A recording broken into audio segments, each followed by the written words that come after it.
tejto dobe platí staré známe. To, čo si sám neurobíš, to nemáš. Práve preto sa musí spoliehať vždycky sám na seba.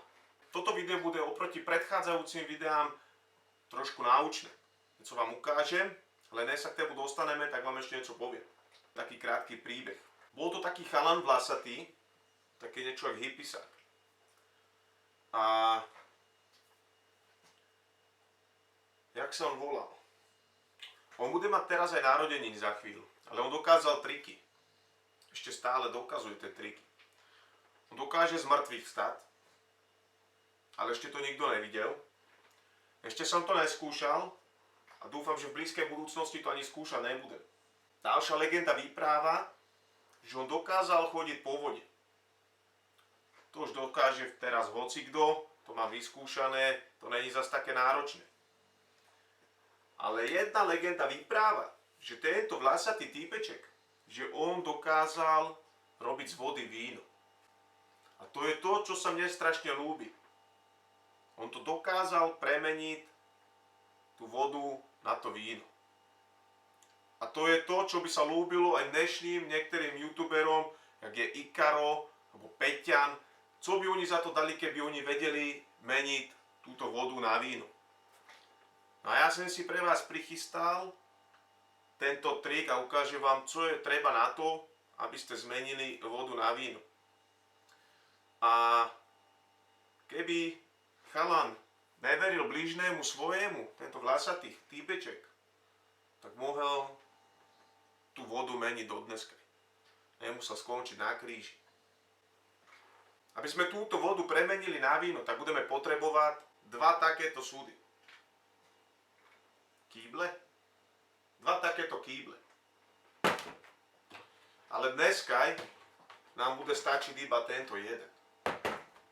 Predtým, než začneme čarovať, alchymisti, potrebujeme takýto čistič na sterilizáciu toho kýbla.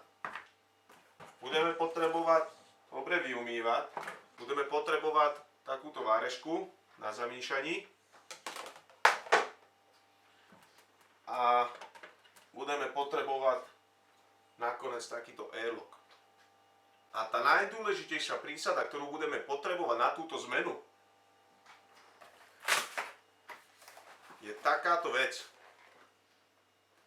Volá sa to Cellar 7, víno za 7 dní. Toto je moravské tajomstvo, jak sa robí Sauvignon Blanc 2016 pro Pražáky. Poďme sa pozrieť, čo sa nachádza vnútri.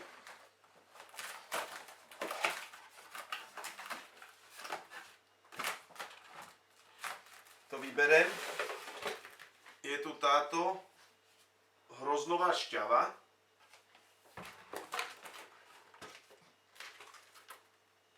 Stabilizátor. Návod. To budeme potrebovať. Dôležitá vec. Normálne návody nepoužívam, ale v tomto prípade ho budem musieť použiť. Ďalší stabilizátor. Stabilizátor.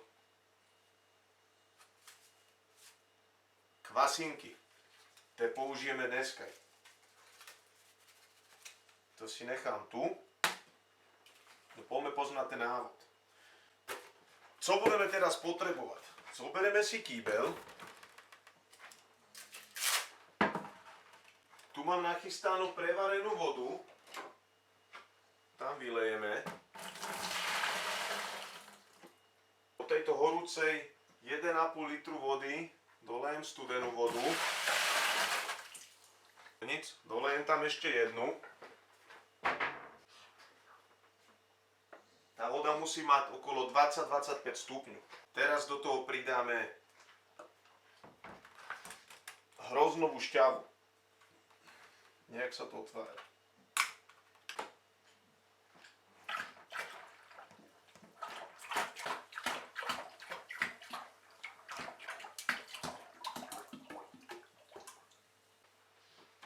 Tu mám ďalšiu prevarenú vodu.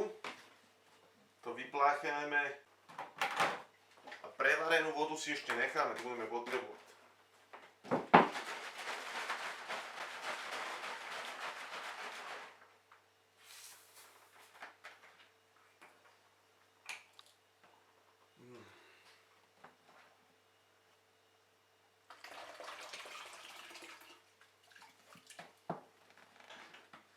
si necháme. Teraz to dobre musíme rozmýšľať.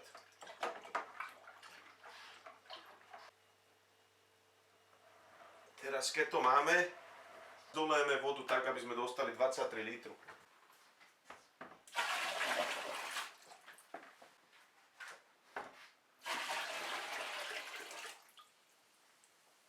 Zamýšľam to porádne.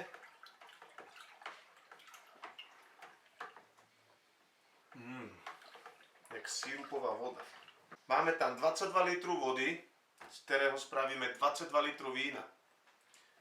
Teplotu máme na momentálne 25 stupňov. A čo ďalej? Čo ďalej? Čo nám povieš, múdra knižka? Takže pridajte kvasinky.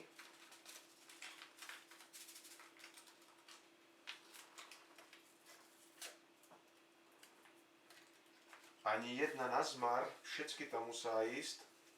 Takže celý sáček do toho vysypeme.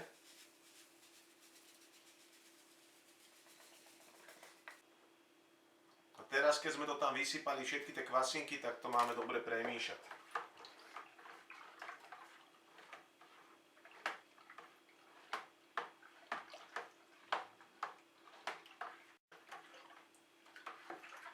No, to by mohlo stačiť.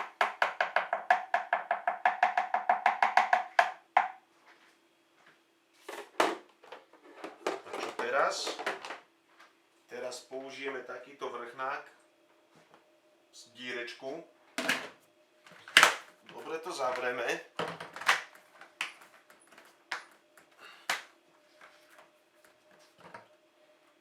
Zasadíme airlock a dolejeme prevarenú vodu do ňoho, ale len do polovice.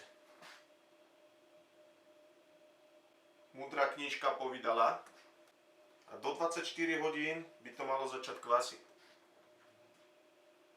A potrebujeme to nechať na nejakom bezpečnom mieste, aby sa to nerozlelo, nevylelo, neprevrátilo a na nejakom mieste, aby to bylo v stálej teplote okolo 20-25 stupňov. Tento opasek nám bude udržiavať teplotu kolem tých 20-25 stupňov a